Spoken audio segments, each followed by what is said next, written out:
The Han Dynasty took advantage of the turmoil at the death of the Qin emperor and established itself as the major political power in China.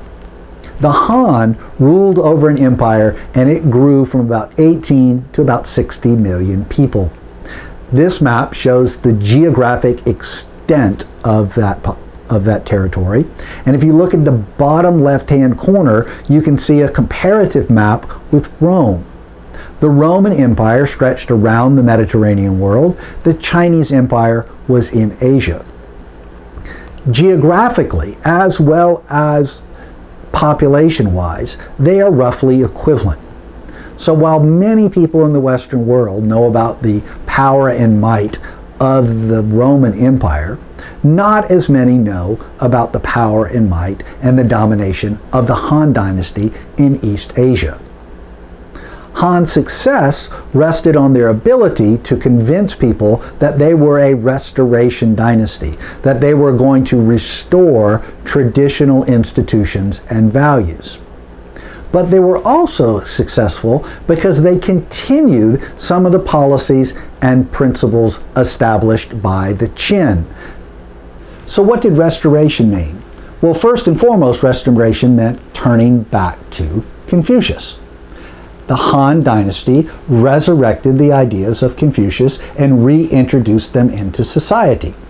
The Han found, copied, and shared Confucius books that the Qin tried to destroy.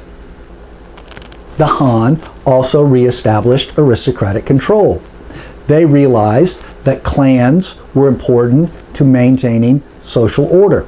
And so the Han reestablished local control for clans across the empire. They promoted the Confucian idea that a gentleman is no vessel. A vessel refers to a piece of pottery, a plate, a bowl, a cup, a jug. A gentleman is not like a vessel made for a specific purpose. Right? You would not pour wine onto a plate and try to drink it unless you didn't have a mug or a jug. But a gentleman should be adaptive to all circumstances. That adaptation as a human being requires the cultivation of virtue.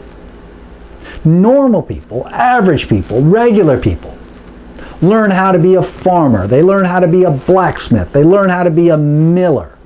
But a gentleman cultivates virtue.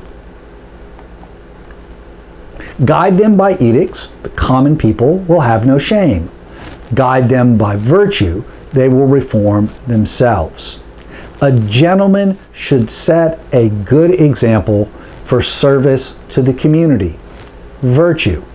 A gentleman who is selfish, self-centered, lying, and cheating will produce a people that is selfish, self-serving, and cheating. Confucius encouraged his followers to be virtuous scholars and intellectuals. The Han wanted their gentlemen to do the same. The Han revived and expanded the idea of a son of heaven, that their dynasty rested on the mandate of heaven. Heaven had intervened in world affairs and elevated the Han dynasty to the throne. And so the Han promoted royal ancestral cults, that the ancient ancestors of their family watched over and guided the kingdom or empire as a whole. And as the sons of heaven, these emperors needed to worship and show filial piety to their ancestors. What then did continuation mean? Well, as the son of heaven, they were actually a god on earth, a tearchy, right? God rules. Not simply an agent of God, but they are the son of heaven. Heaven is a god, they are the son of heaven, so they are the incarnation of God. This is very similar to the idea we've already seen in Pharaonic Egypt, how the Pharaoh believed and advocated for his position of God on earth. The Han also continued with a policy of centralization. They did not relax imperial controls over their entire empire. To maintain that civilization, to maintain that centralization, the Han relied on a bureaucracy trained in the Confucian classics. And so Confucian students studied the Book of Odes, the Book of Documents, the Book of Changes, the Book of Rites, and the Spring and Autumn Annals. These Confucian classics then cultivated virtue.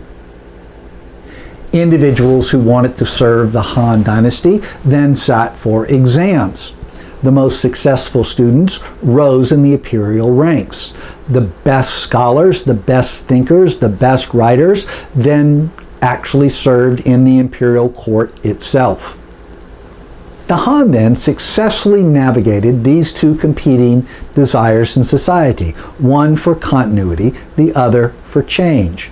They were able to adapt to the new realities of a Qin empire, a Chinese empire, but they restored traditional institutions that people held dear in their hearts. By reviving Confucianism and using Confucianism to establish imperial rule, the Han established a firm foundation for their dynasty that lasted for generations.